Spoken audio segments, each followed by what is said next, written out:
Sorry. No.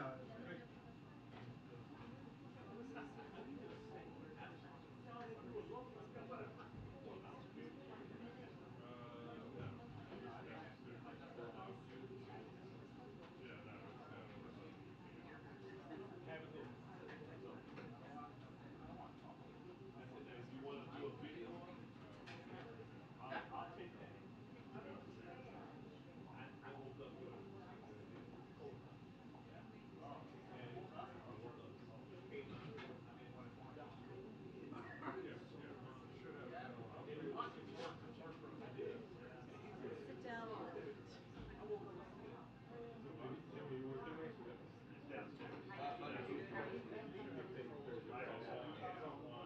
Then you're out. You're out after that. You're out. You're out on Thursday. Wednesday's my last day. Wednesday.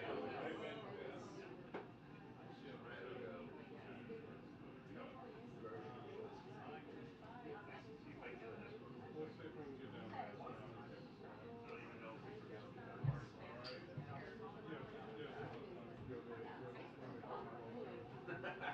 You're holding the other again? I got the warming pad. I'm ready to. Yeah, man. You gotta have this stuff in your ears now.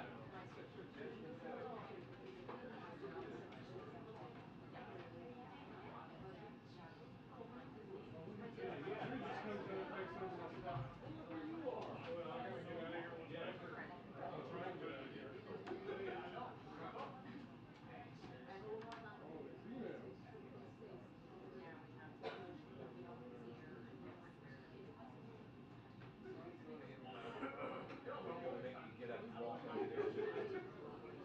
Oh, did I tell you about my, you were there, but I don't know if you talked about this.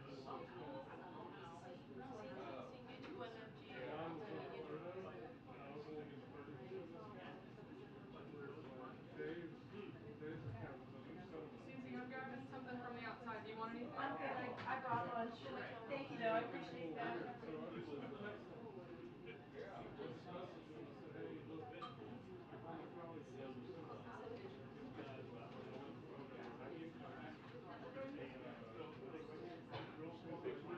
Alright, and he's saying she's leaving about 24 hours.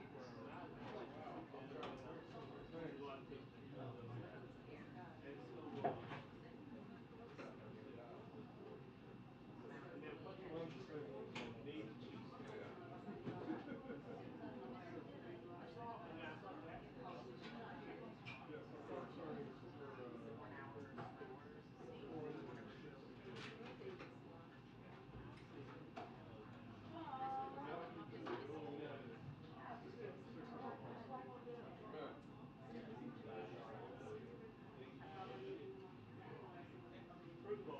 earnings the earnings per share, they beat them by 10%.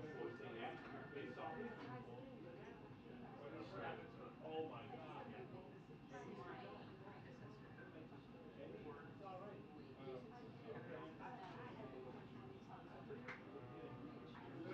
Said it was 2.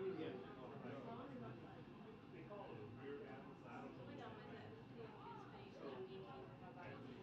know. Desculpa, eu cheguei aqui agora.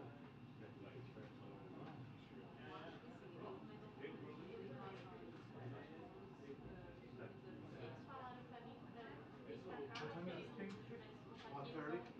You got plenty of time. Have dessert.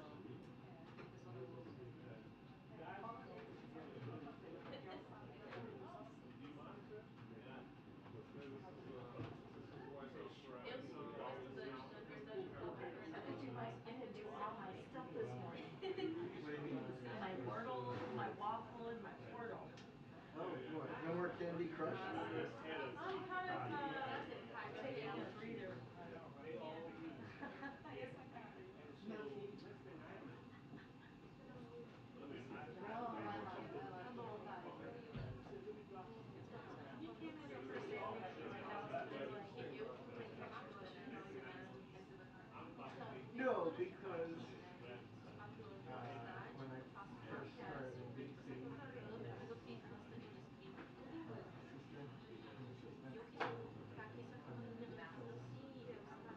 Oh. Like she just came in, she's clearly FaceTiming somebody. Yeah, yeah, yeah. No, I mean, I wouldn't do that. I mean, I don't do FaceTime. I would, like, When I say hey, because anytime you ever do that presents, you get a picture of somebody doing this. oh my God. Picture of it's like, really, Why are you here? yeah. But, I guess. Yeah, they got So it is.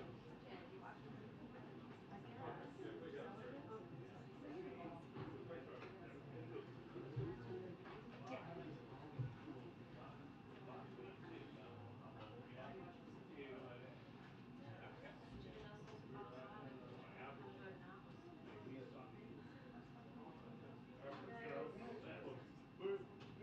But hey, we're gonna get us quarters together. You got another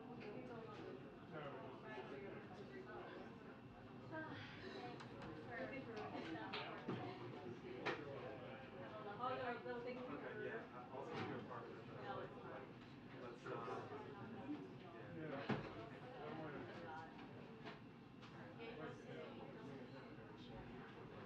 That might have like to have No, it's not. It's, I don't think so. Not bad. Did you really keep the room in the work? That's the one they were having trouble with last week. Freaking was like 10 minutes, 7 minutes away and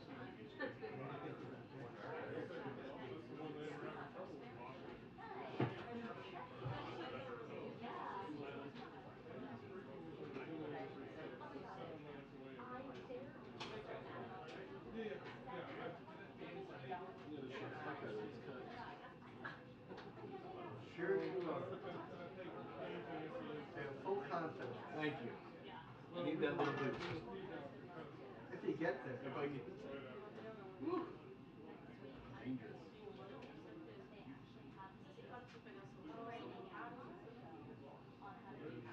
It's the sturdiest thing we have. It's sturdy when there's happiness at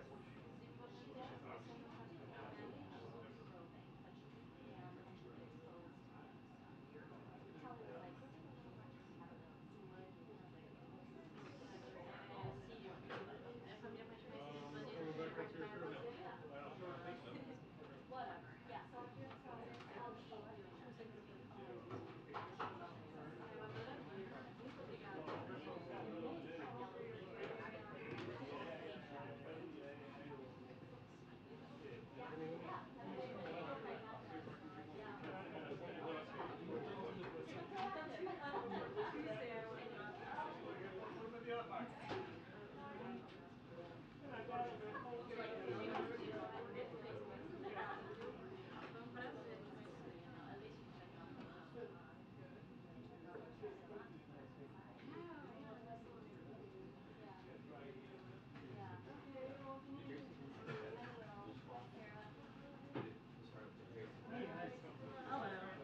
doing? How are you? Oh, Fun. see that in there? I think she usually sits here. I'm just. Oh, you graduated from a whole chair? That's something. They provided this. I forwarded it.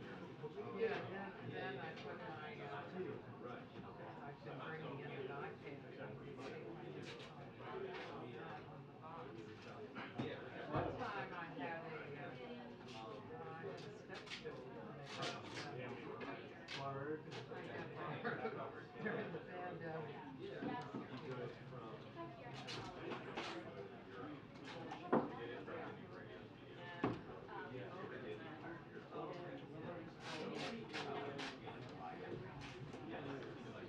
Oh, it's that close already. Oh, that's great. Last I knew it was like 110. Yeah. Were you here when General Gold was here? To me, I didn't. No, but I don't. Whatever you do, I'm there. So Yeah. clear my grade. Yeah. You know, you can go ahead and grade that.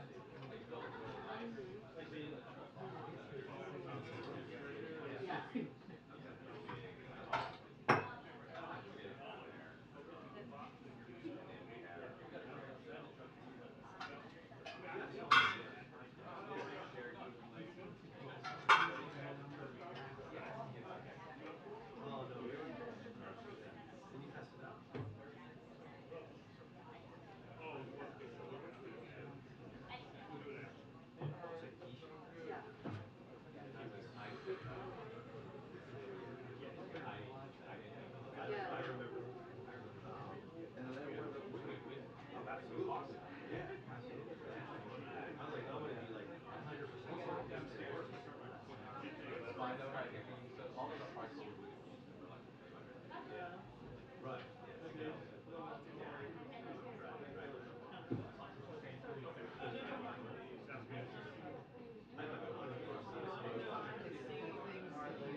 was writing her dance. All right. I'll be make a beeline straight to her. Oh my gosh, that's so exciting. Yeah. Good.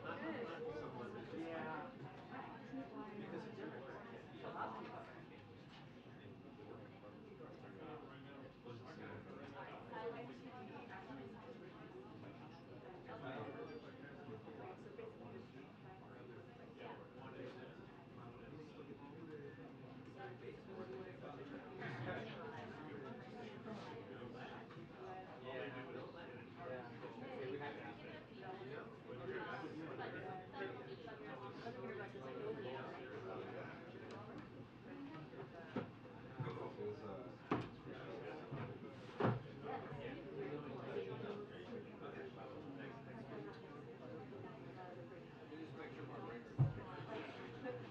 Yeah, it would have been. It was, yeah. Yeah. No. Yeah. Are you guys married?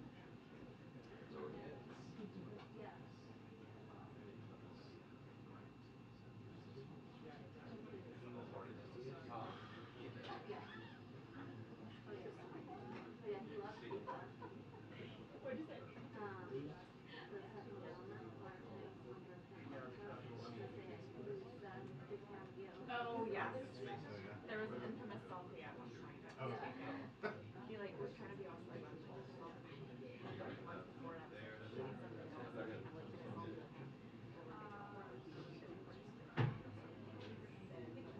He's always looking for you. He's like, sometimes from a distance, he would see me and he'd take pictures with you and I'd be disappointed. Oh my god. Amazing. He was just so chummy. Yeah. Probably still is. I haven't seen him in a while. George is from TikTok. I was on the Lagos trip. Were you really? Oh my god, how was it? It was Just great. really extraordinary. Really I was. went to a lot of those places last summer actually.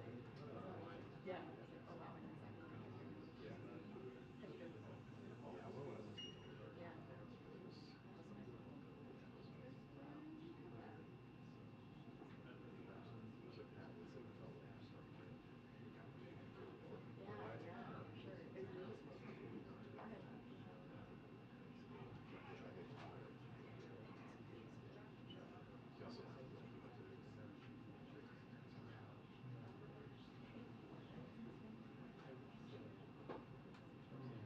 That is really, really powerful. Wow. Forgive me for that, actually. No, hi, Deepa. It's really nice to meet you. I'm here every now and then. Yeah, just Yeah. different situations, but I don't know if you ever, yeah, I'll pick up that next year.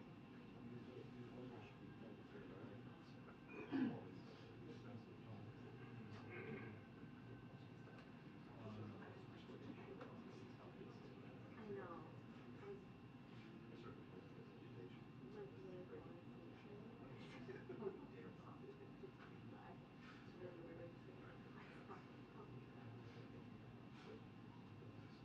I'm just waiting for someone to do it. Yeah.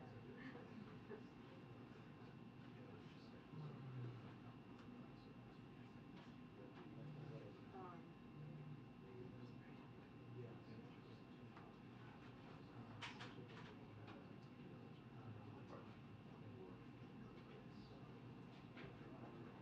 so you're gonna go there now. You can't sit in the Yeah, it sucks. I thought I had like super cool Wi-Fi. I know. Yeah. I for me, What did you have? well, I did it on my office bed. I we did our college meetings in one room on the basement. So I was Are you? yes. Right. So I played on the stairs and we had Like, Hey, like a lot. how are you? I'm sure. amazing. I kept going and then There we go. and then I found super situation last night and I was Like a lot. super awesome psychopath activity. Reminiscent of the fashion weeks. Press briefing will now begin at 2 o'clock.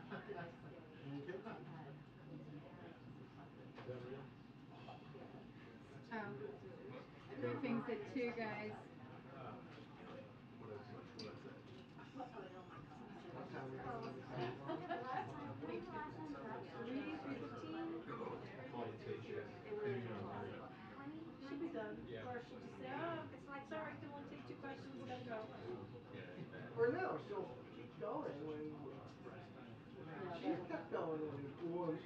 on the preset. Preset, that's different. Yeah. Thank you. This is So racing. you got two Tucson? Yeah. Yeah. No, two and I had to I'm gonna go get so I still do 12 days. salad. The reset will not be ready. Well, I changed it from like Oh, good. so your clock's like in a different time zone. I'm in, this isn't a time, different time zone. All right, cool.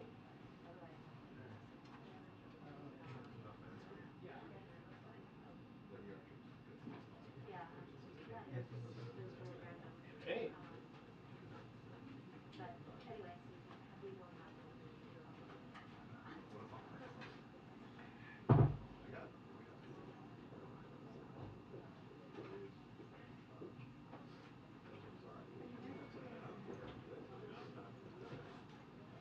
No, I learned through trial. Yeah, because well, I remember the way they I kind of got screwed. I was on a lot of activities, so they had to change the schedule Yeah. for the day because I missed it. This is not good.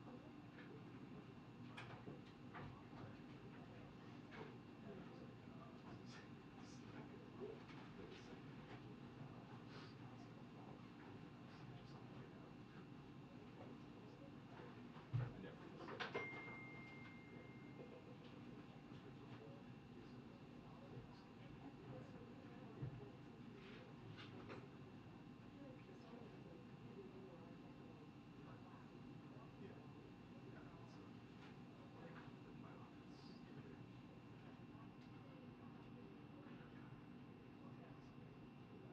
and they also have a lot of like Yeah. daughter and like she was at my house when she was like growing her hair, but also I went down to see in December and me and her went down and I'm so she's like so afraid for me to like come home Yeah. like during that time. Just Oh. so that's fine. So yeah, just something that really was surprising. Right. Right. Like, oh, they moved you guys. Yeah.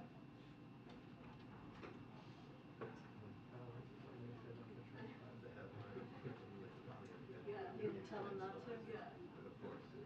That's why He it's not looks better. concentrating He's her good. hair. You know, it's motherly love or some shit. Yeah. Want me to tell him?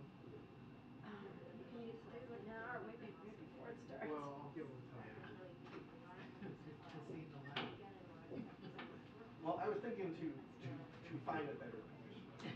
Yeah. Kind of. So I So you're but How are but you? it's not. It's just you can't use the tripod. Sounds like I heard I missed a bat. Yeah. But he can't stand there the whole I time heard I because missed we're 40. interchanged. Right. Oh yeah, I guess you did. Yeah. Whether he has a tripod or not. Yeah. Yeah, I saw you. I saw you over there, right? I remember seeing it and I Yeah. forgot. All right. Next time. I got a 7-year-old Yeah. who's It's across the hall. exactly.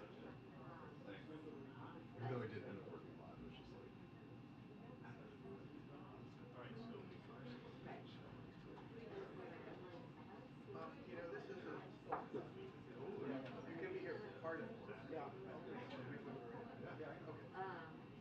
But I just wanted you to have time to maybe. Yeah. Not stuff. oh yeah, I know. State of the Yeah. Union. Ever? Yeah. Yeah, it was. We were up for doing it.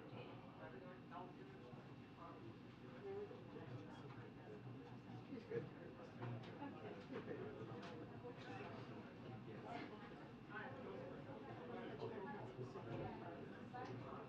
Well, it's a monopod with a little tripod base. Well, now it's two.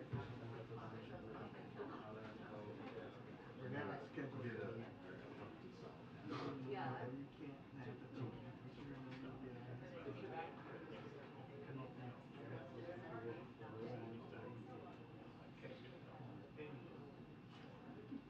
No, apparently EPA's allowed to. Everyone else is allowed to, but not.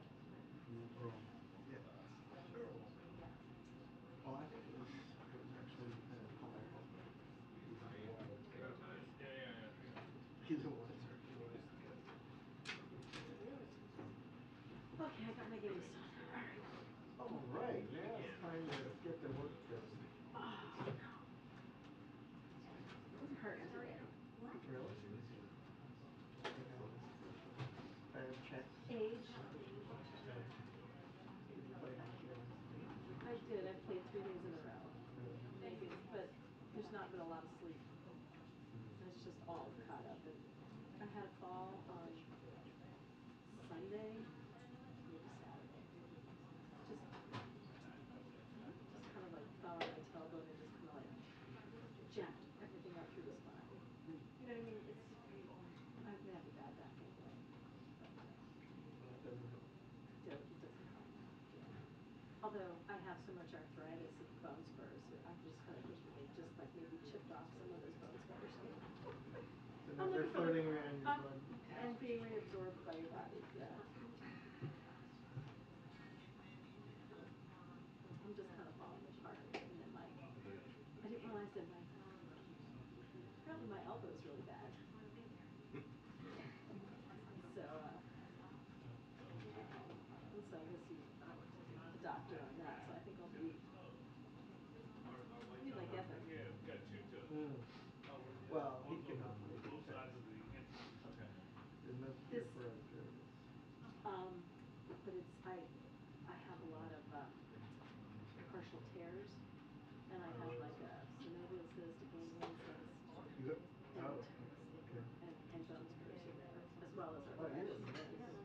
Pretty much. Well, it was funny. So my back doctor, he's the one that ordered the MRI on my elbow because I had an X-ray on it 5 years ago, and the doctor said, "Yeah, you just got arthritis." I'm like, thanks, but it's been waking me up at night. So hey, management guy, you ordered an MRI. So they Hello? looked at it and like said, yeah, it's pretty bad. Hey, My so just primary take a look. care I looked just at went it to a and said, yeah, playback. it's I really just got bad. a bunch of You more probably shouldn't stuff, go to anybody in Annapolis. explanations You from should the like White maybe House. go to like MedStar.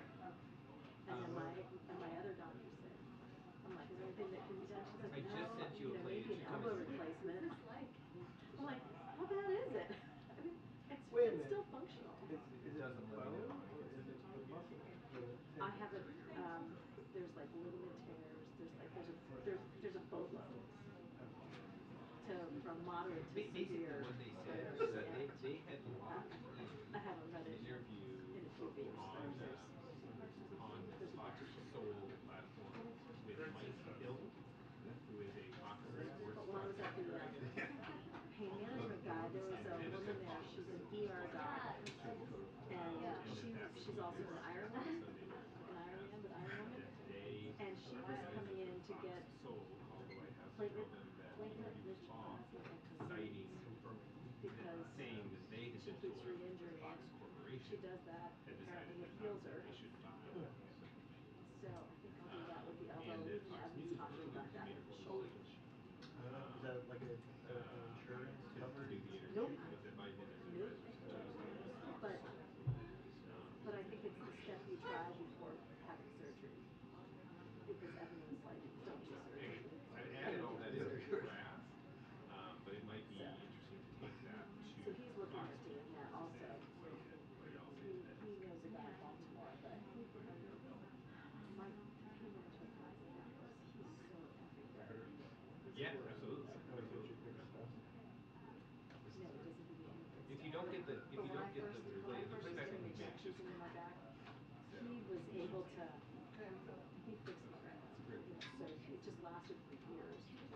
Well, what did he do? He was able to get it into the right place. Oh. So, I mean, if you can't get the medicine into the right place, you can't help. So when I had it most recent time by a different doctor, it didn't. Yeah, totally, My totally agree. mother I for a totally agree. while was getting injections of something somewhere. She had like corticosteroids, you know, just Okay, steroids. okay. I think this is a different thing. I know she's got no steroid injections. Maybe that was it. Just But like you can only get so many Yeah. in a certain period. Yeah. And she said it didn't help at all. Cortisone. Cortisone. Yeah, Yeah. that's a steroid. That is a steroid. Yeah.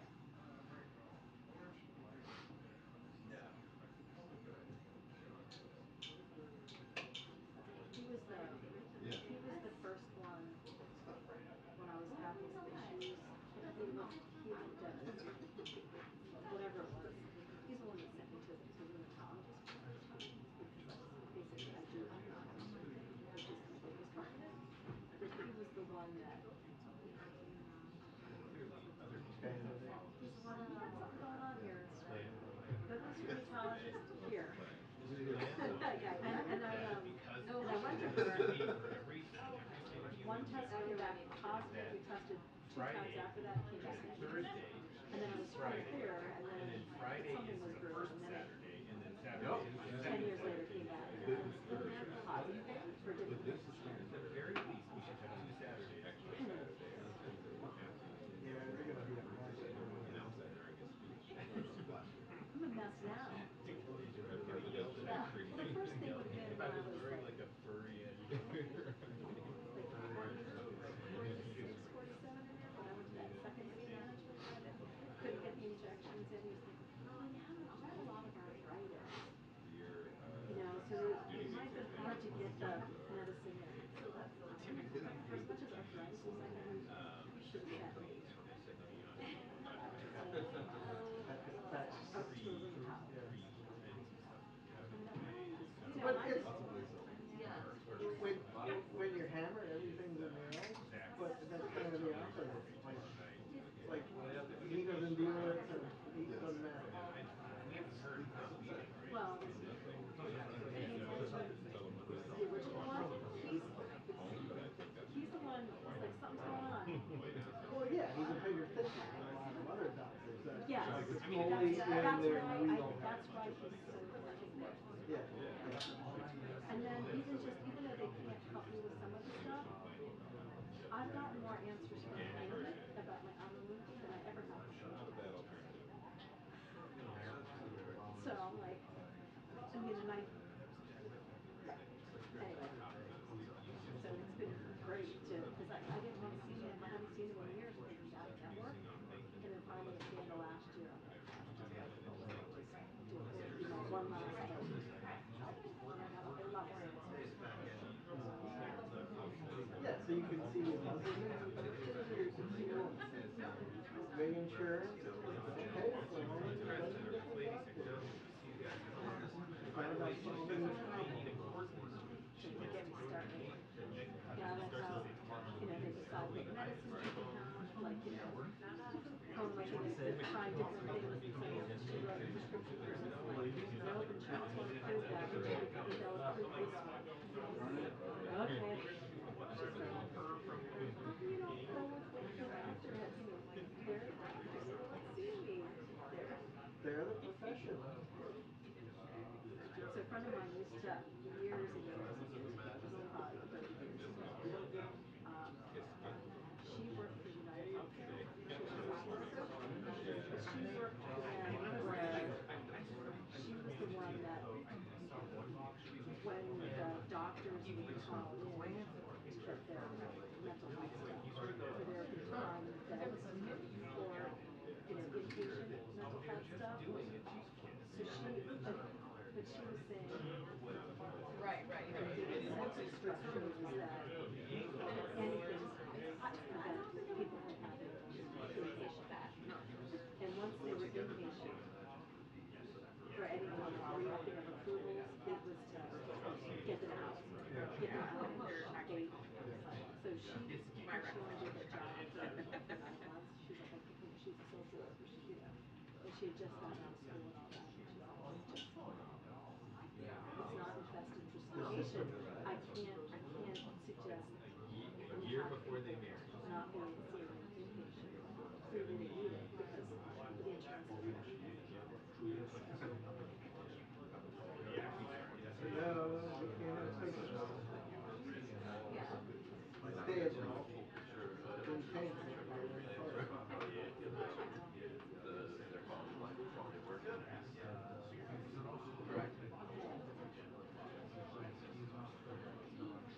It's costing Congress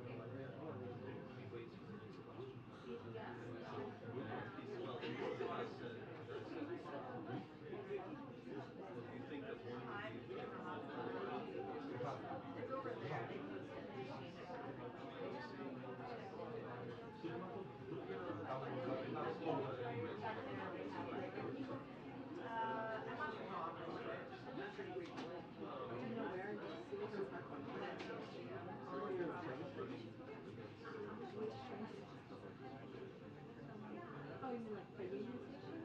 Okay. The Northeast, the bad. Not all of the Northeast is bad. I mean, I have no idea. well, it is. well, since I come in from the west and the east, I've seen so much revitalization though. I mean, like Ivy Like, City. no, like H Come in Street, on Atlas, 50. Atlas District, all Yeah, of but that's H Street. What's what? Kempton Road. What's that? Oh. It's the, it's an When anomaly. Catherine the Great was Queen of Russia, people told her how great it was for them. And they said, look, we'll go on a boat cruise and we'll become king. So they said, why is it Potemkin built this facade Okay. of buildings along the river so she could sort of fly by it and see how great Gotcha. but beyond that, yeah. Right? What? Yeah. Potemkin Village? Catherine the Great? Have you Was seen? Potemkin in Catherine the Great? Is that who it was? Was Potemkin Catherine the Great? Have you seen the Hulu series? On Trojan, including the horses? Have you seen the Hulu series, The Great? No. It's about Catherine the Great. No, I didn't know that. It's a little raunchy and very fun. Oh. And it's yeah. Huzzah. There's two Well, seasons out. she was accused of pretty much impossible part of her life. Okay. Do you have Hulu? Yeah.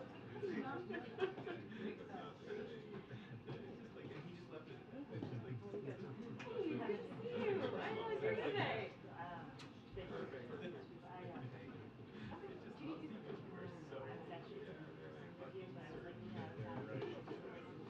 Yeah, There's it's like legit nice. Yeah, it's peaceful. how you doing? Actually, H2 corridor is slow. Because, Target in now. We've been on that Ivy City. well, no, I just Is there a lot? around H Street, Yeah, the residences are kind of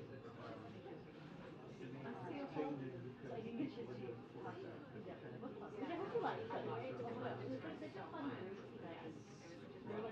Little gentrification. But Ivy City yes. Yeah. was long Really fun. coming back, and then it was getting better with the Yes. You're good at that. It was really, really fun. I'm so glad you liked it.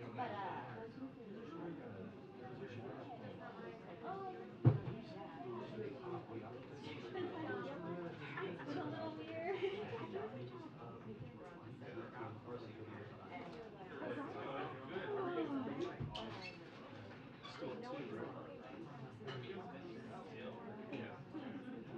Again.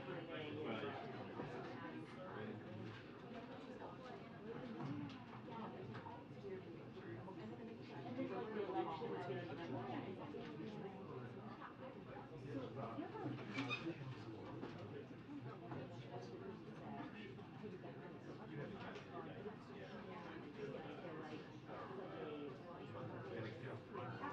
I would do like mornings actually. Like it's just good. These are regular. Regular No, it's COVID. good. I remember like Without a theme song.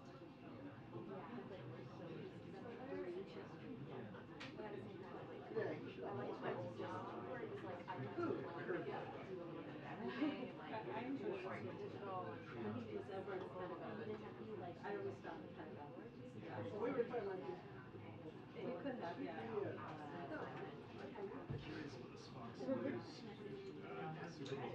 So he did Yeah.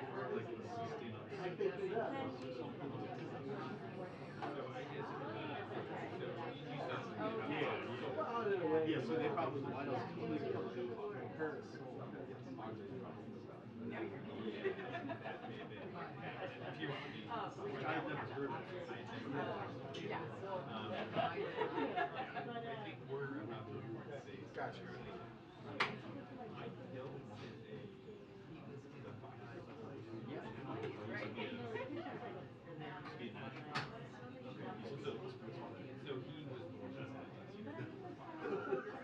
he was the one that said no response that apparently got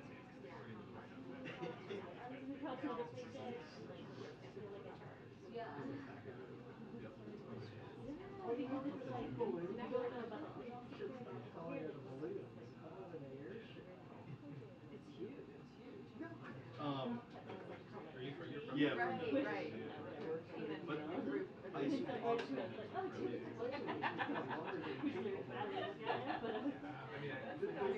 right? Like it seems pretty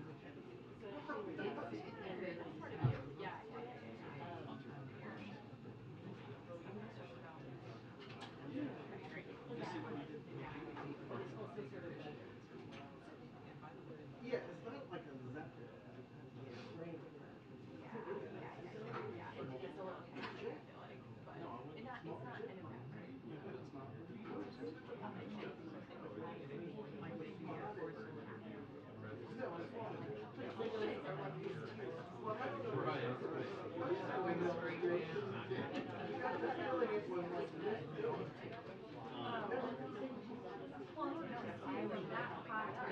You know, the balloon. That's the balloon. Yeah. Oh, for the, But the actual this is two buses. two bucks. Okay. No, I thought it was This is what I thought of when, you know, when originally when it happened, when we were talking about it. Yeah, and I'm like, what if it's just like a oh my God. And she's gonna be stuck with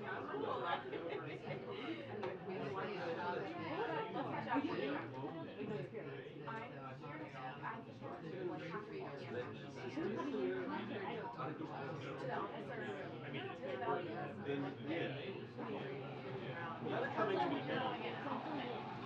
In any case, that's what crossed my mind. You wouldn't want to shoot it down because you don't know it's And there could be like something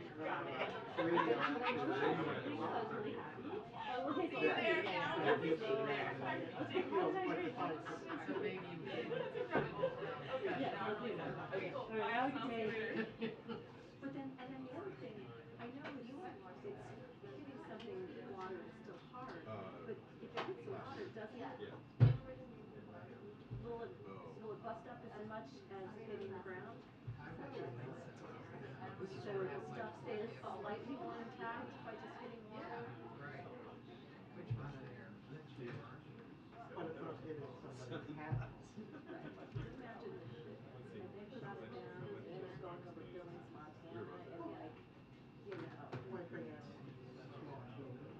many small buildings. 2400. Well, there's that too. But, okay, the other thing I thought was, how did they say municipal after the puncture? Why not hit it with a smaller hole and then it kind of gradually deflated? I can't remember. They said that was going to be shared with other Yeah. I would have just like shot at it, put my hands in it, let it explode.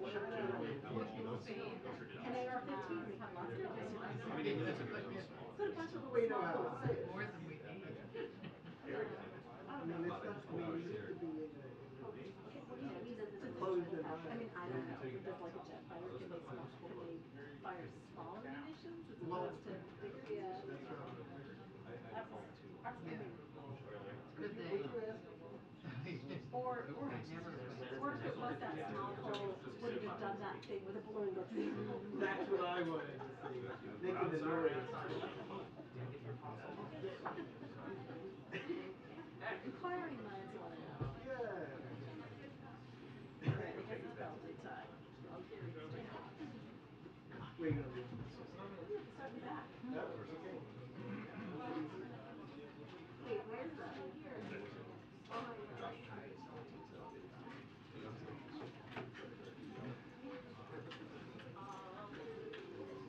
Oh, yeah. Yes.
was saying this is And then and he's using Hey, it as a Karen. middle name. Hey, Diane. I can't really talk right now because I'm at the White House briefing. Can you text me? Okay, okay. I'll text you back. Yeah, yeah. Thanks. Like when we all had to work.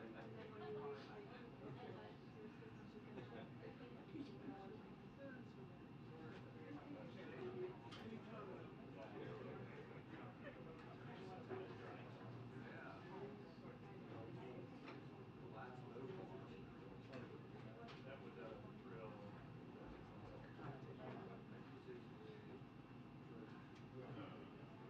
So did you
yeah. By like 50 or 60. The big one. I wonder if we're getting snow this year. We had some flurries. Yeah. We're now gonna get like 15 feet of snow. And then we're shutting some down. I think they're getting into skipping rope. Like climbing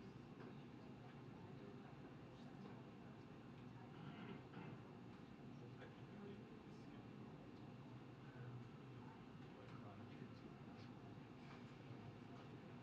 211. Yeah. That's cool. Yeah.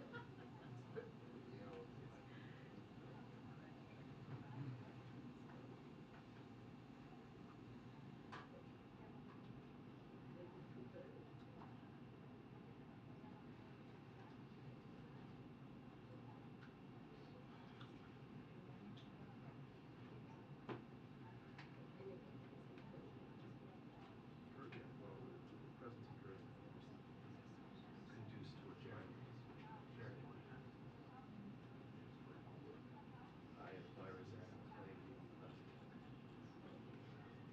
Yeah. Post. New York Post article.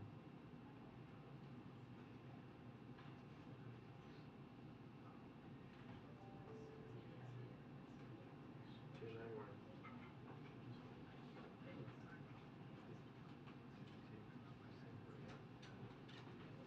And scattered her rulers through. Very nice. Well,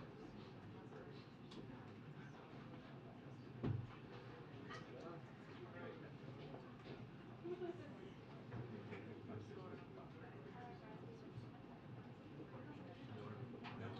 Okay, how you doing?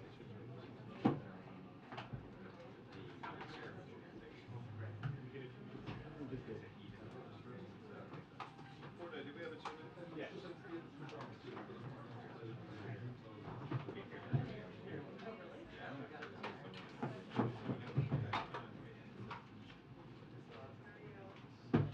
Nobody wonders that. Hey. Hi, how are you? Really? Oh, wow. I know. It's a little aggressive. I don't know. Slammed it down, apparently.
Good afternoon, everybody. From February 20th to the 22nd, President Biden will travel to Poland. He will meet with President Duda of Poland to discuss our bilateral cooperation, as well as our collective efforts to support Ukraine and bolster NATO's deterrence. He will also meet with the leaders of the Bucharest Nine, a group of our Eastern Flank NATO allies, to reaffirm the United States' unwavering support for the security of the alliance.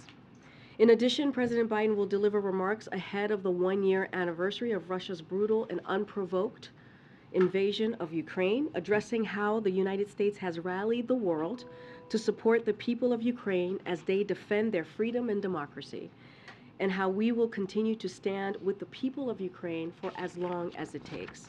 With that, my colleague John Kirby from the NSC is going to come up and share some words and take some questions. Afternoon, everybody. Just a couple things here at the top. I think you know President Lula from Brazil is here today. We'll be meeting with the president soon. He's looking forward to that discussion. Brazil is a key partner of the United States in a region that is also a critically important region and an ally as we work together to address common challenges throughout the world, quite frankly, not just in this part of it. The president has personal experience working with President Lula from his time as vice president, and they met several times and have had multiple calls. Of course, as you know, we've already held a number of high-level engagements since President Lula's election. President Biden called President Lula shortly after he was elected to congratulate him and begin identifying areas where the two countries could work together. National Security Advisor Jake Sullivan traveled to Brazil for meetings with then President-elect Lula and members of his incoming administration. And Secretary of the Interior Deb Haaland led a presidential delegation to Brazil for the inauguration. And of course, following the January 8 attack on Brazil's democracy, President Biden was quick to call President Lula to convey the United States' unwavering support for democracy in Brazil. The two have had, or they will have, a packed agenda here today, discussing issues that are important to both of them, and as I said, to the region and to the world. That includes combating climate change, stimulating economic development, strengthening democracy, promoting human rights and inclusion, as well as managing irregular migration. Now, this meeting between the two leaders will strengthen the relationship between the United States and Brazil and will help set the stage for upcoming high-level engagements between our two countries. One more note before we jump into questions, and this is just an update on U.S. efforts to respond and to help provide assistance to the people of Turkey and Syria in the wake of those devastating earthquakes. We are ramping up our assistance to these earthquakes that have now killed more than 20,000 people in Turkey and Syria, including, that we know of, at least 8 American citizens. Now, this is a terrible tragedy, obviously, and our hearts continue to go out to all those impacted. We remain in close contact with our Turkish allies at every level of government, including, of course, a phone call between President Biden and President Erdogan. Yesterday, we announced that the United States will provide $85 million in life-saving assistance to provide shelter to the displaced, as well as food, medicine, and other desperately needed aid. In Turkey, a USAID disaster assistance and response team is already on the ground, and 2 of our most highly trained urban search and rescue teams are conducting operations in support of Turkish rescue efforts in Adıyaman, one of the hardest hit areas inside the country. These teams have nearly 200 personnel combined between them, specialized equipment and canine support dogs as well. They have been able to expand their operational reach with the support of U.S. military Black Hawk helicopters. And because of the extensive damage to roads and to bridges, ground transportation, I think you can understand, is pretty challenging. They'll continue to run airlift operations from Incirlik, transporting rescue personnel to sites that they are most needed to conduct operations. The DART teams, as we call them, are also conducting structural damage assessments of many buildings and infrastructure. To date, they have been able to cover more than 630 sites across Adıyaman. In Syria, our humanitarian partners continue to urgently scale up response efforts to reach people in need. That work will include, or has included, chartered flights that are transporting essential medical supplies and teams distributing hot meals and other food. As of this morning, the United Nations and its partners successfully completed its second cross-border humanitarian convoy into northwest Syria, and one of our humanitarian partners delivered 14 additional truckloads of supplies through the Bab al-Hawa crossing, totaling now 20 trucks of critical medicines, food, and water to people in need over the last 2 days. To underscore that U.S. sanctions will not prevent or inhibit prohibiting humanitarian assistance in Syria, yesterday the Department of Treasury, I think you saw, issued a broad general license to provide additional authorizations for disaster relief assistance to the Syrian people. We already were able to deliver humanitarian assistance without this general license, but we wanted to underscore the importance of humanitarian aid getting in, and so the Treasury went ahead and issued this license as well. This license will be in effect for 6 months.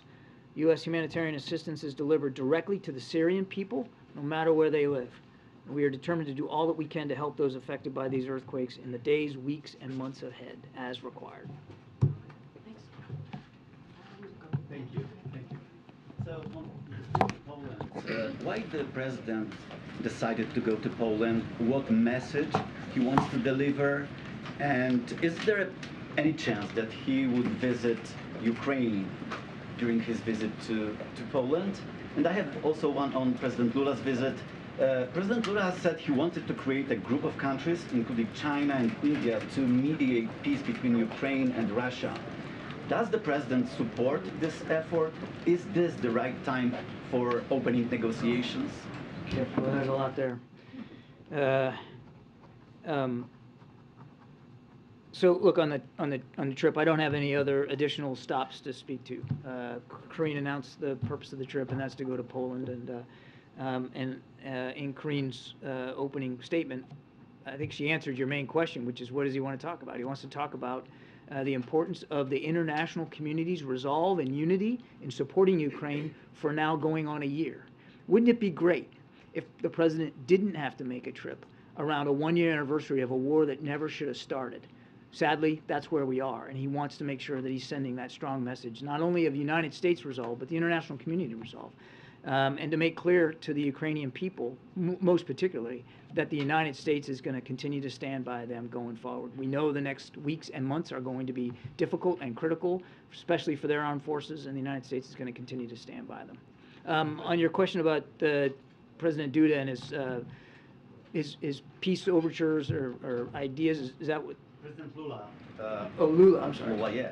He said that he wants to create a group of countries to negotiate peace in Ukraine, and those groups, according to him, would include China, India, maybe some other countries. Well, I certainly would refer to President Lula to speak to his ideas. I think in the aggregate, we all would like to see this war end today.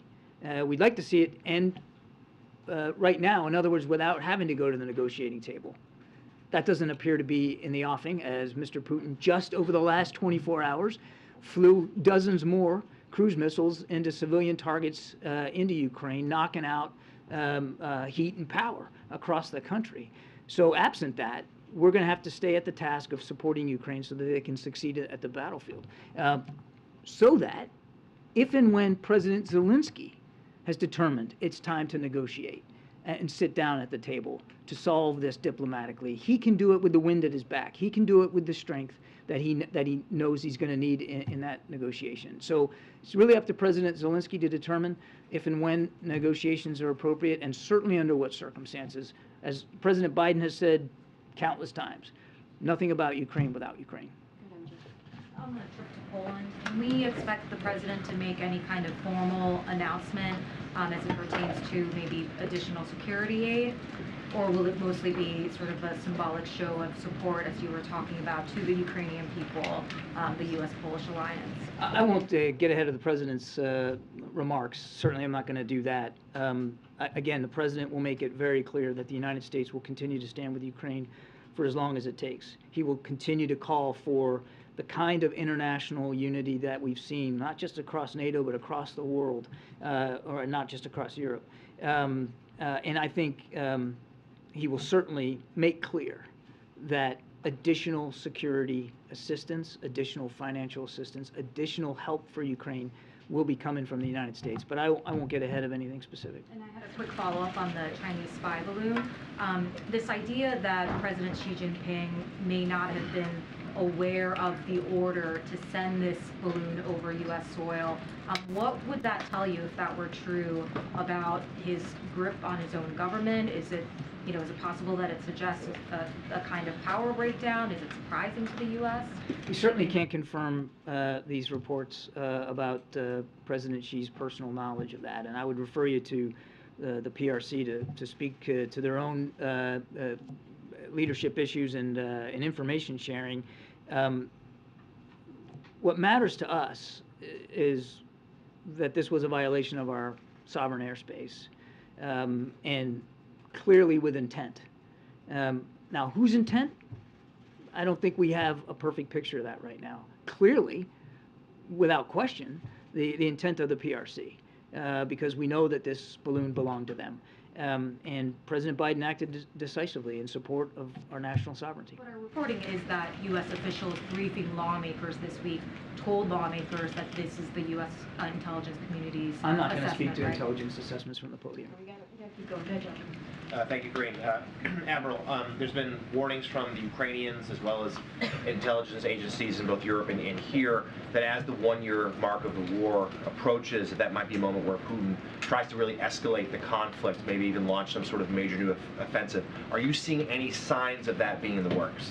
What we see, Jonathan, is that the Russians continue to conduct offensive operations in the Donbass area. The fighting around Bakhmut remains pretty vicious, even as you and I are talking.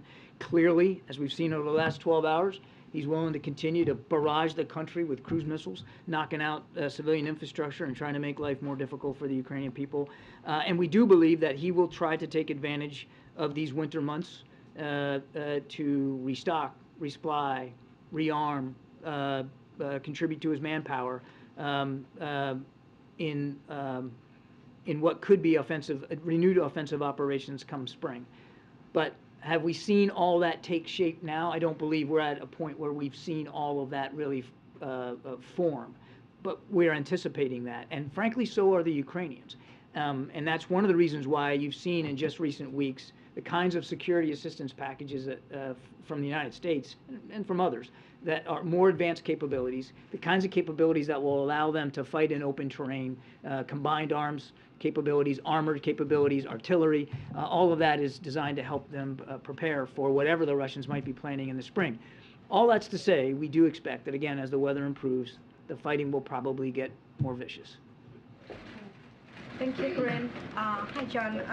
I have more follow-ups on the Lula visit as well as the assistance U.S. providing to Turkey. But really briefly, can you speak to rumors that there is another Chinese balloon above Alaska or any other parts of U.S. territory that the U.S. shot down? So I can confirm that the Department of Defense was tracking a high-altitude object over Alaska airspace in the last 24 hours. The object was flying at an altitude of 40,000 feet and posed a reasonable threat to the safety of civilian flight. Out of an abundance of caution and at the recommendation of the Pentagon, President Biden ordered the military to down the object. And they did, and it came inside our territorial waters. Now, those waters right now are frozen, but inside territorial airspace and over territorial waters. Fighter aircraft assigned to U.S. Northern Command took down the object within the last hour. Okay? Can I just follow up, John, and thank you for that. That's really helpful. Can you give more details on the support that U.S. is providing to Turkey? Specifically, we understand that the USS George H.W. Bush is on standby. Can you update us on whether there's been any communications with Ankara, on whether the ship will be any part of humanitarian efforts? I think I updated as much as I could right now. What we're doing is what I put in my opening statement. You're right that there are naval assets that are in the Mediterranean and under the command of U.S. Naval Forces Europe. The commander of U.S. European Command has designated the commander of U.S. Naval Forces Europe as in charge of the operational coordination for military assets, and he is doing that. I cannot speak to any specific contributions by the aircraft carrier USS George H.W. Bush, but obviously there's lots of capabilities in the Mediterranean region that could be brought to bear. But we're working, and this is a really important point. We're working in lockstep with our Turkish counterparts here to make sure that what we're providing is what they need at the scale and the speed that they need, and not trying to overwhelm their system with unneeded material or unneeded capability. So there's, you talked about the Bush, but there's a lot of military capability on the continent under the European commander's authority that could be used. But again, we want to make sure that we're doing this appropriately through Turkish counterparts. Just really briefly on the visit by President Lula, can you speak about how... I know, I'm going to come around, but she's still asking questions. I can you. Okay, I hear you. Just You the know this last Kelly better question. than I do. Go ahead, finish Just your the last question. question. Can you speak on how Brazil can be a partner in monitoring irregular migration, specifically because Brazil has been a route for Africans coming to the U.S.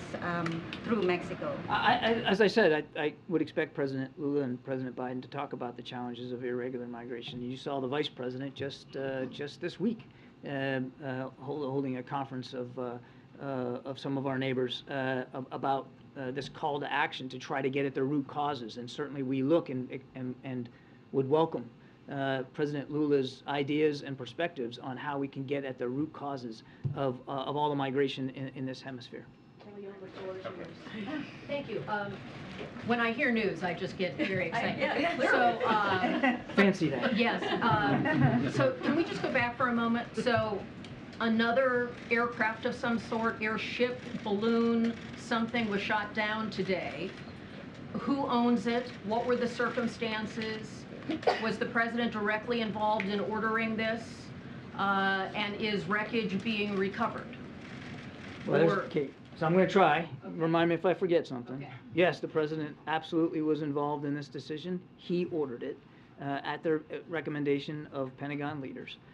He wanted it taken down, and they did that. They did it using fighter aircraft assigned to U.S. Northern Command. The Pentagon will have more to say about the details of this later on this afternoon. It's only just within the last hour. We're calling this an object because that's the best description we have right now. We do not know who owns it, whether it's state-owned or corporate-owned or privately owned. We just don't know. We don't know. As I said, state-owned. We don't know if it's state-owned, and we don't understand the full purpose. We don't have any information that would confirm a stated purpose for this object. We do expect to be able to recover the debris. Since it fell not only within our territorial space, but on what we believe is frozen water. So a recovery effort will be made, and we're hopeful that it'll be successful, and then we can learn a little bit more about it. Was its appearance like the Chinese aircraft? No, it was much smaller than the spy balloon that we took down last Saturday. The way it was described to me was roughly the size of a small car, as opposed to a payload that was like 2 or 3 buses size, right? So much smaller, and not of the same, no significant payload, if you will. And lastly, is it now the policy of the United States that if unidentified aircraft are over U.S. territory, that it is likely the president will choose to shoot it down? The president will always act in the best interest of our national security and in the safety and security of the American people. Jackie, we're going to get you guys. John, so the Pentagon ordered this new object be taken down over Alaska. The president ordered it. The president ordered it. So is it a fair takeaway then that the Pentagon regrets not taking down the first balloon before it crossed the entire U.S.? Well, I'm not going to speak for the Pentagon. I can tell you that the president doesn't regret the way that we handled the first balloon.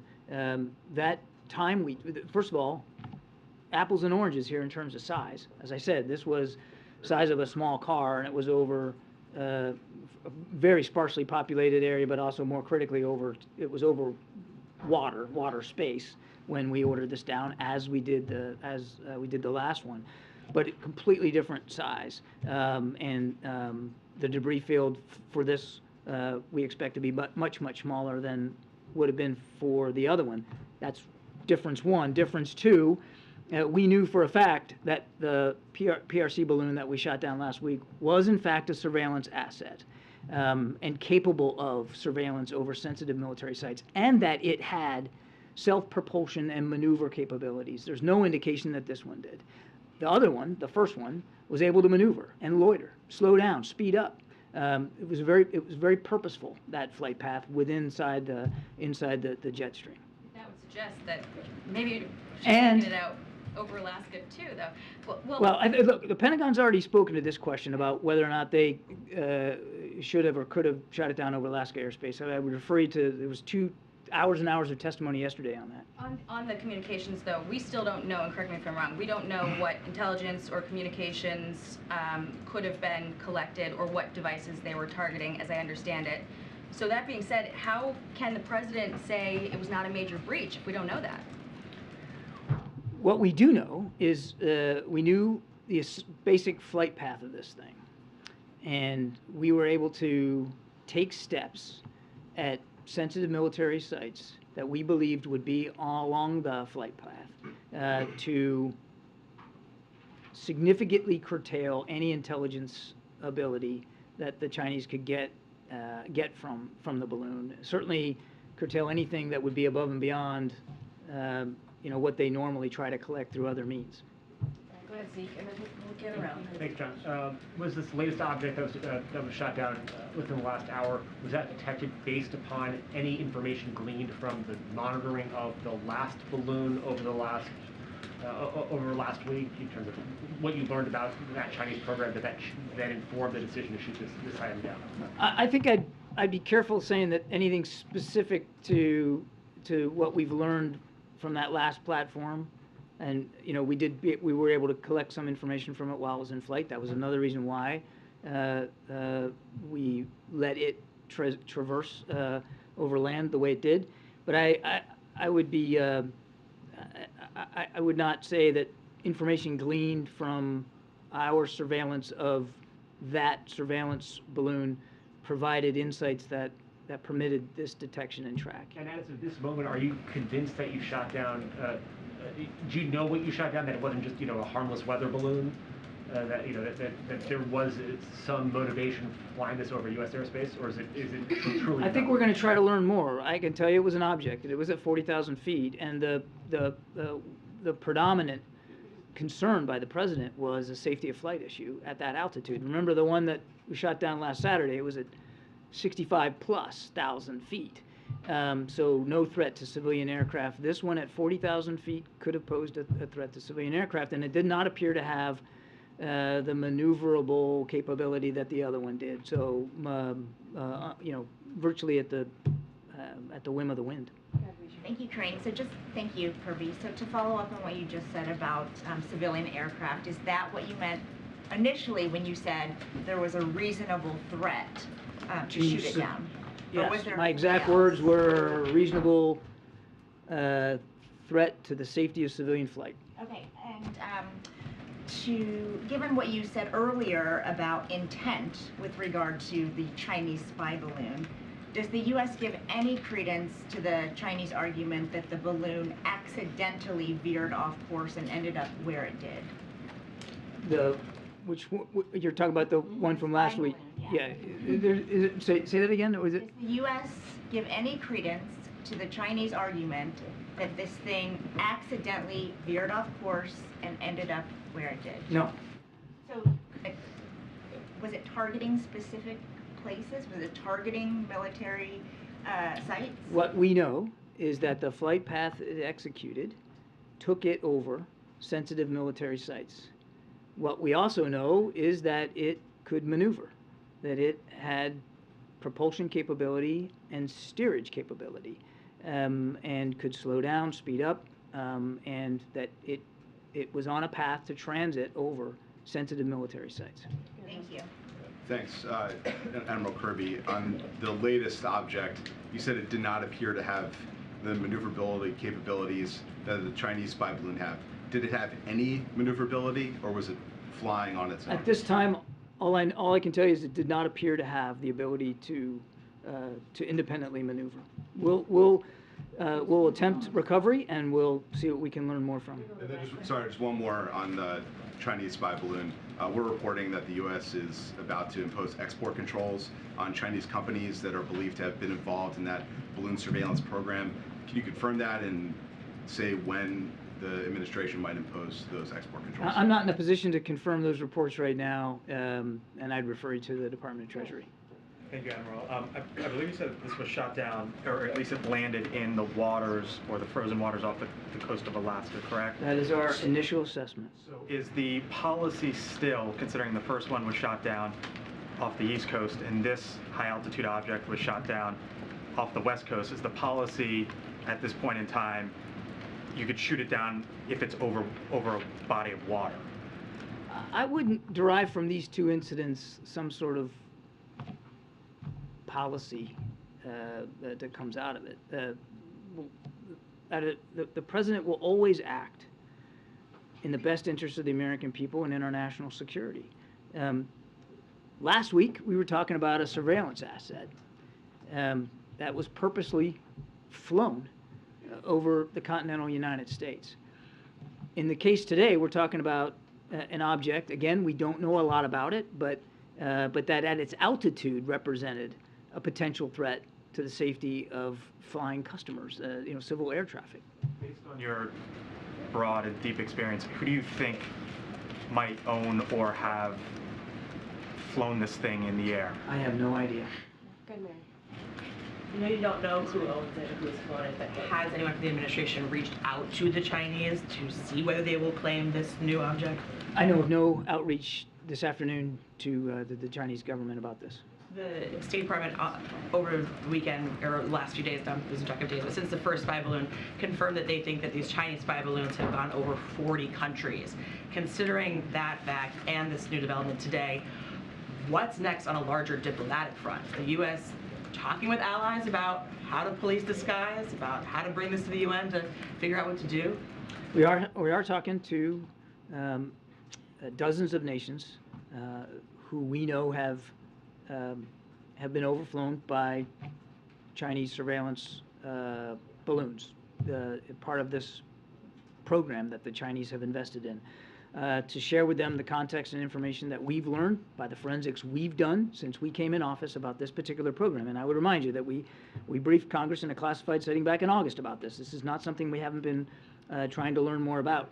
We've been aware of it and trying to glean more information from it. And this, we expect that the recovery of the debris from the balloon we shot down on last Saturday, will help us gain even more information.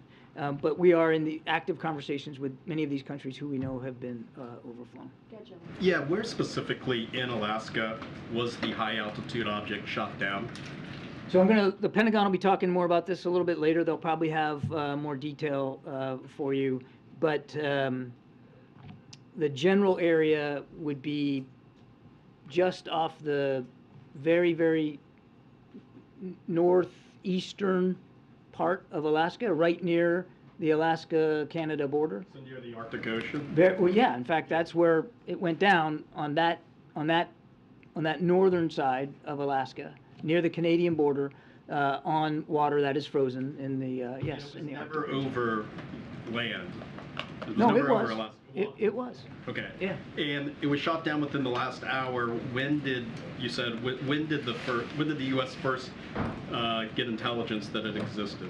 The knowledge about the balloon and the track first came to our attention last evening. Okay. What time thereabouts? I don't have an exact time on the clock for you. It was last evening. Well, have you ruled out, or not ruled out, but you have not determined that it was surveillance in nature, correct? We haven't ruled anything in or out. And that's why we're calling this thing an object. You just called it a balloon. You misspoke there. I'm sorry. It's not a, yes, I'm sorry. You guys have... You can't say it's a balloon either. You guys have me with balloon on the brain right now. This was an object. Let me just clarify, I'm not classifying it as a balloon right now. It's an object. We're still trying to learn more from it. That it landed on water that is frozen could help us assist, make it easier for us to try to recover some of the debris. The U.S. Northern Command is examining what the possibilities for that are. Finally, you said you have no knowledge of any outreach to the Chinese yet from the administration.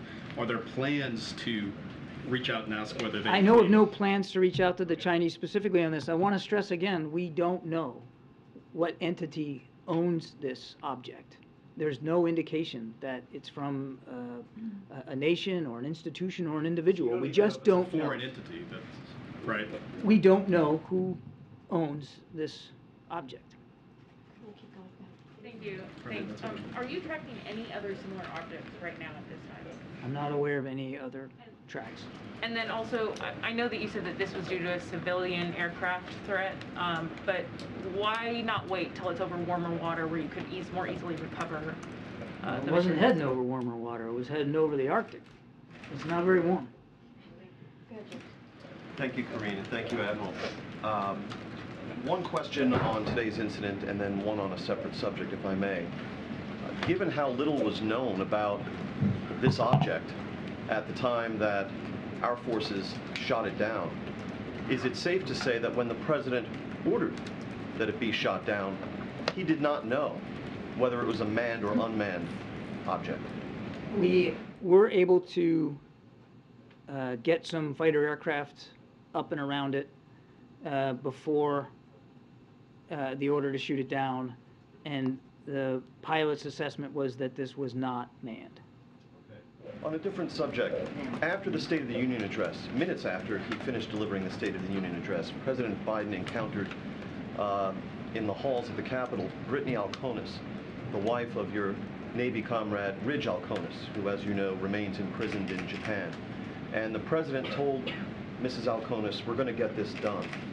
I wonder if you can tell us if the Alconis case figured in the conversation that the President had with the Japanese Prime Minister when he visited here last month, and if you can flesh out the President's promise to Mrs. Alconis. I know generally you don't like to say a whole lot about these kinds of efforts, but what can you tell us about what's being done on behalf of Lieutenant Alconis?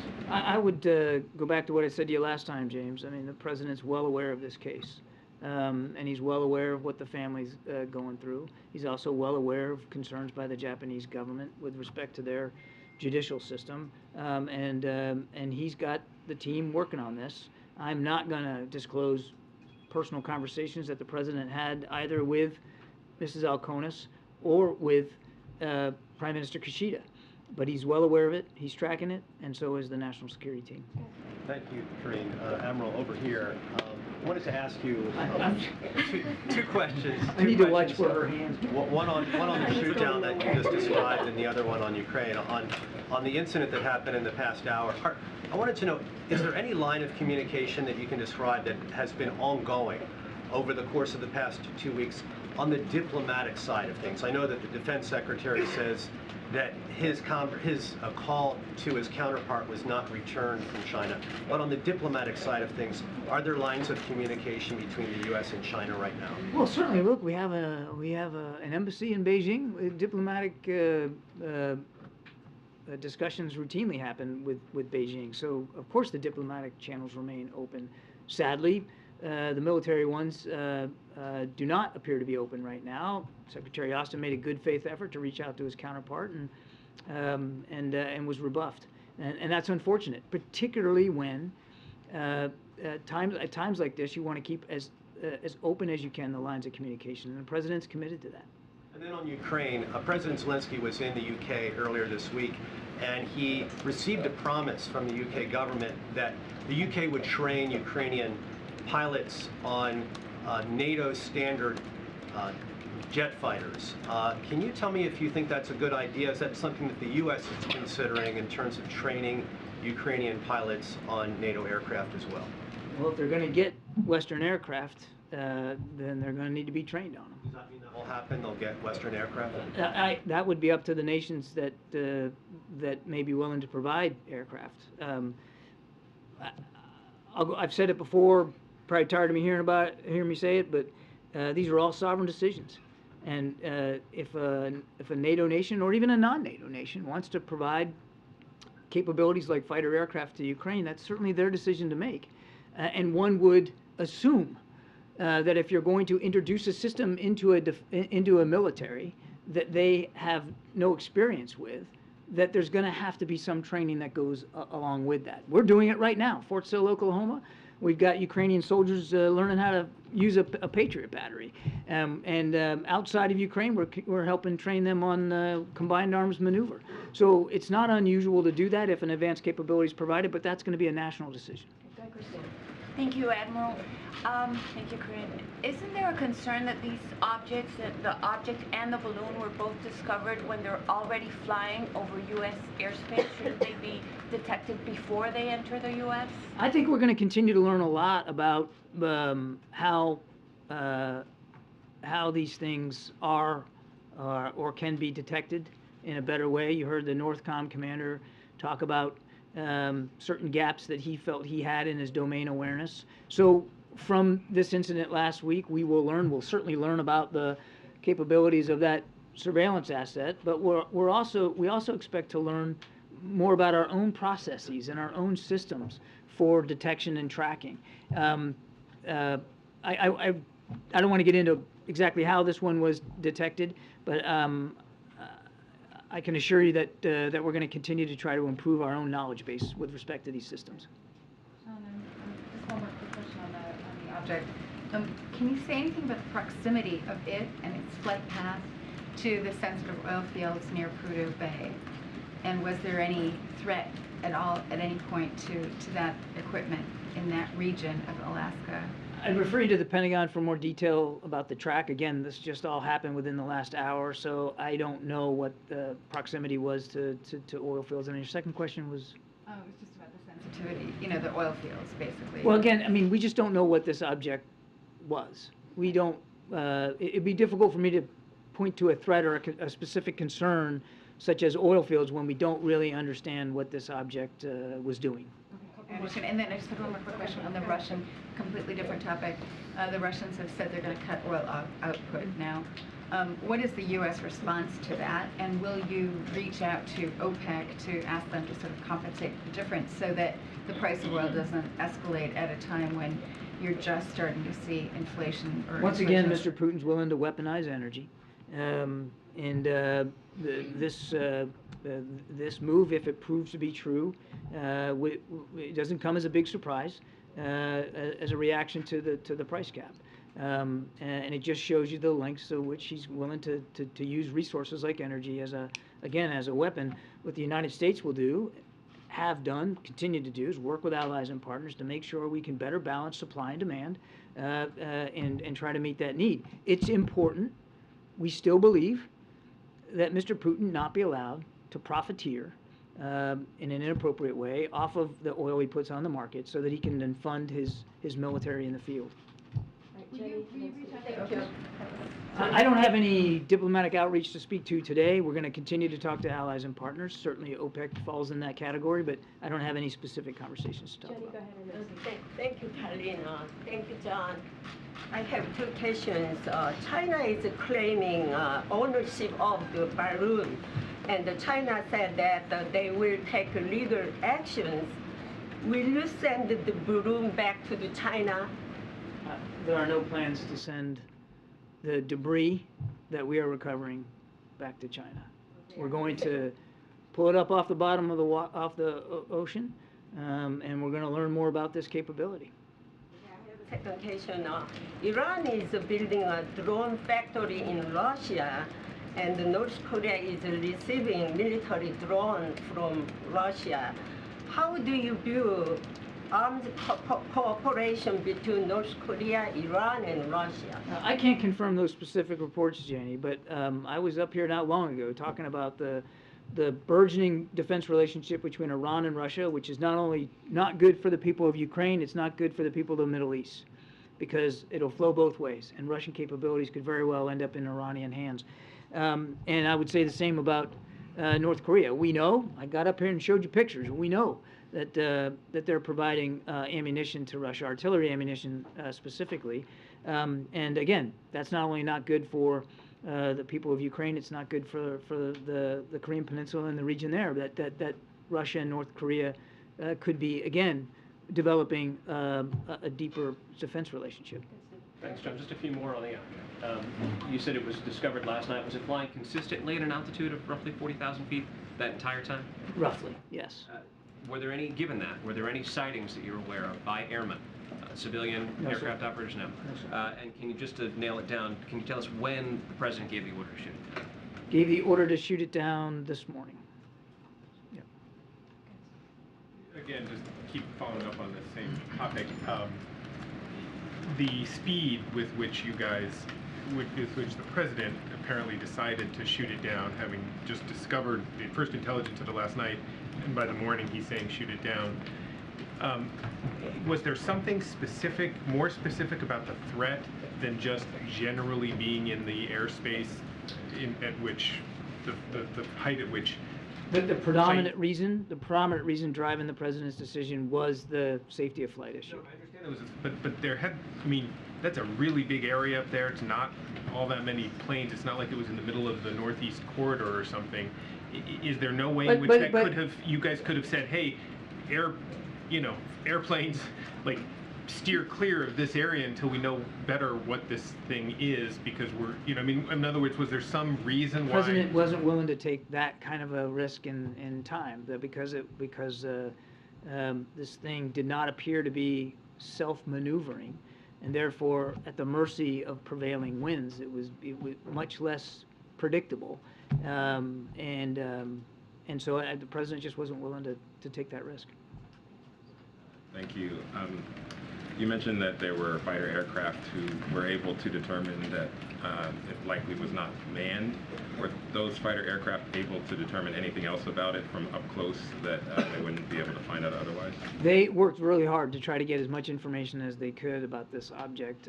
Given its size, which was much smaller, and the capabilities on the fighter aircraft themselves, the speed at which they were flying, it was difficult for the pilots to glean a whole lot of information. Not like we were able to glean off the balloon, not the other balloon, the balloon. Thank you, Michael.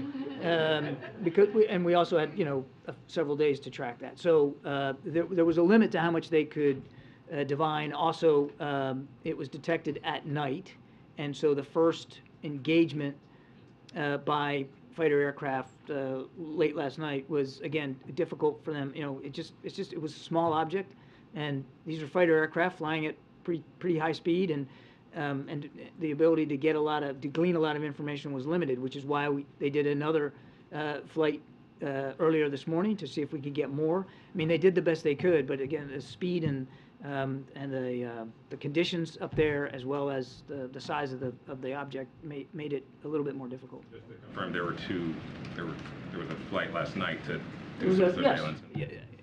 that's right. There was at least two that I know of. Again, the Pentagon will probably have more detail, but at least two. There was last night, a couple of fighter aircraft surveilled it, tried to glean as much information as we could about what it was, so we had a sense. And then another such flight today, and of course that flight ended up, in a shoot down. Sorry, just one more question.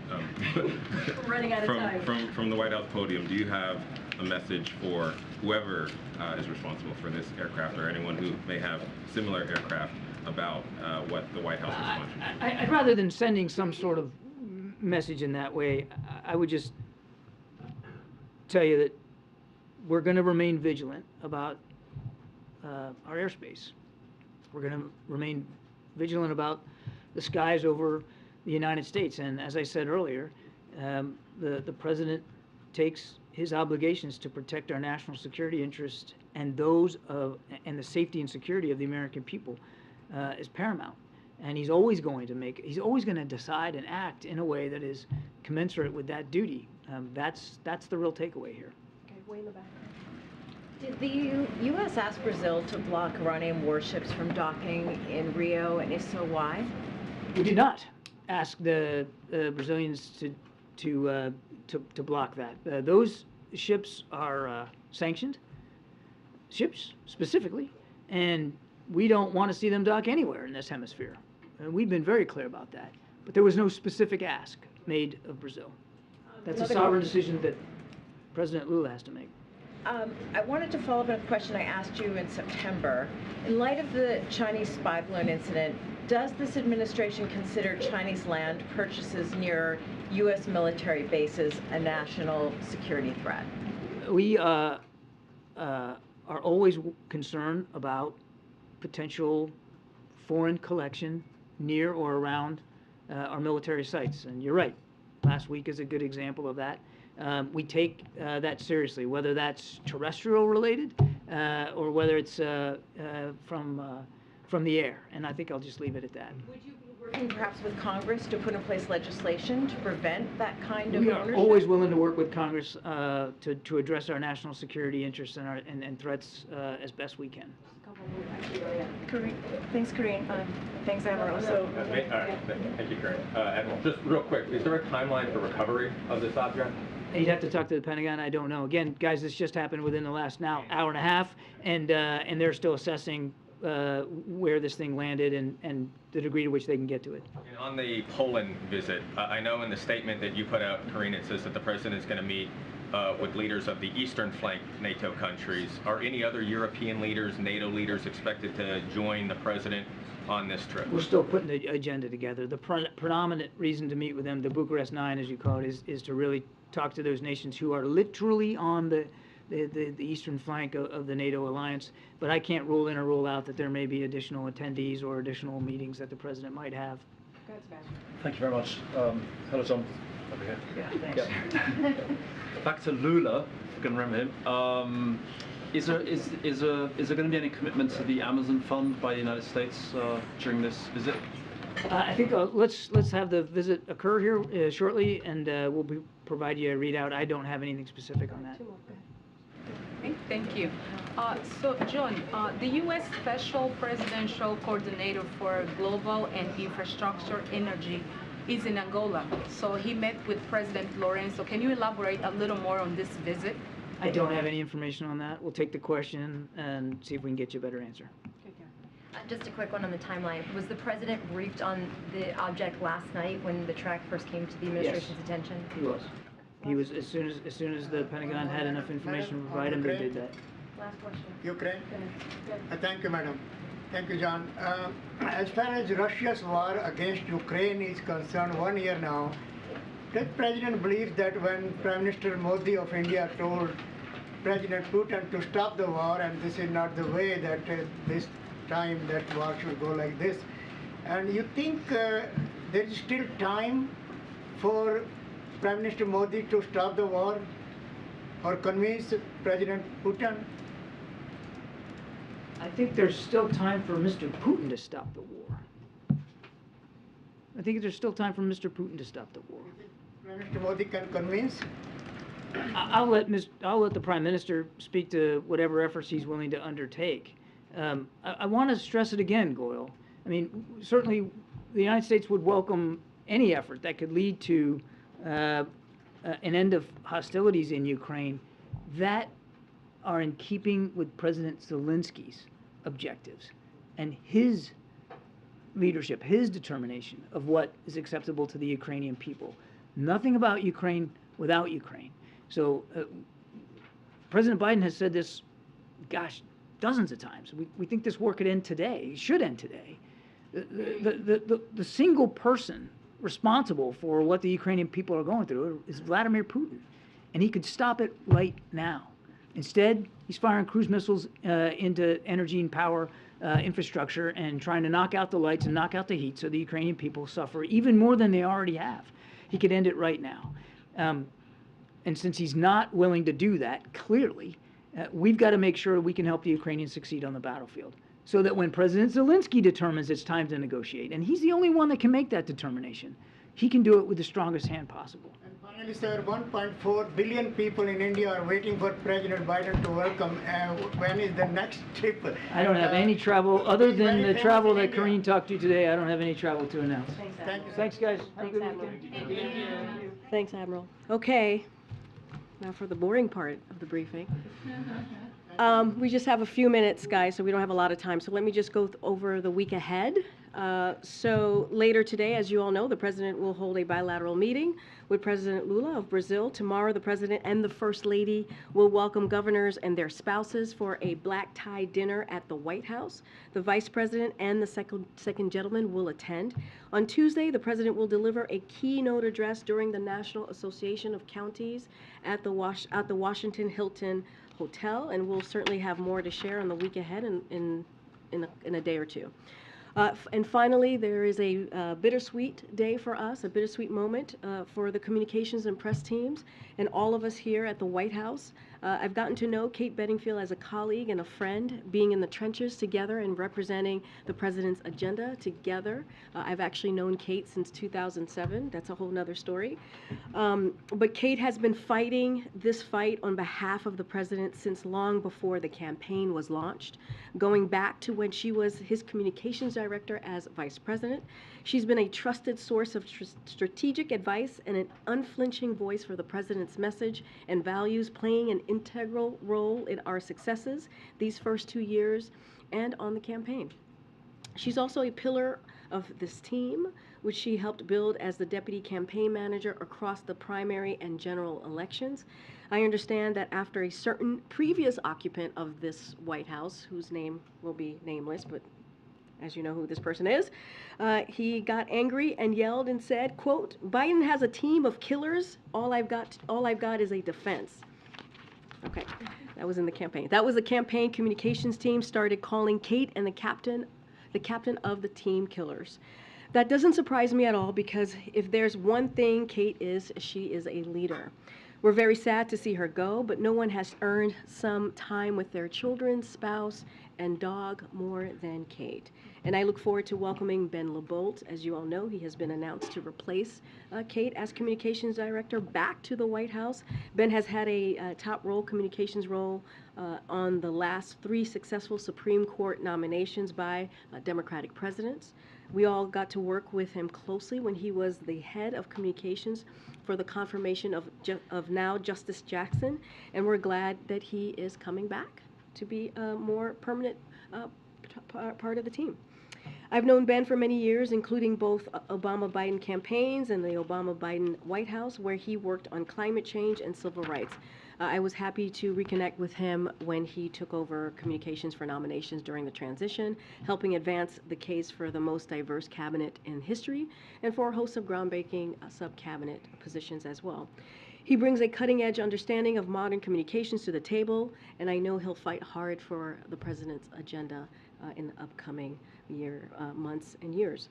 I also know that Ben is making history. As you know, we believe here in the Biden-Harris White House that representation matters. He will be the first openly gay communications director, which is very, very important indeed. Okay, with that.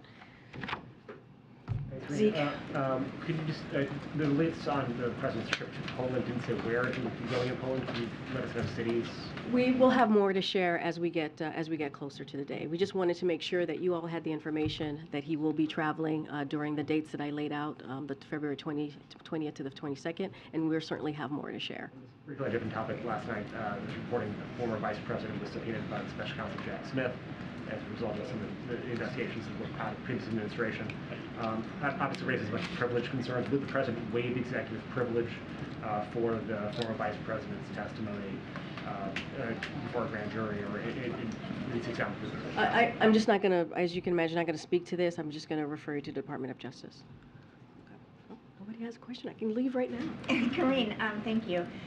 New Inspector General report accuses the architect of the Capitol, Brett Blanton, of a bunch of things: widespread misuse of taxpayer-funded government vehicles, misleading information to investigators, impersonating law enforcement. That's in addition to making the decision not to go to the Capitol on January 6, 2021, which outraged Democrats and Republicans. And the president is the only person who has the authority to fire him. Is that something he's considering? So obviously we're taking this very seriously, and we're seeing the reports as well, as you know, and we take any advice that the members of Congress or any action that they want to take very seriously as well. I just don't have anything for you at this time to speak to on that particular matter. Okay, Justin. The House passed on a bipartisan basis, overturning DC's new criminal code and also a law that would allow non-citizens to vote.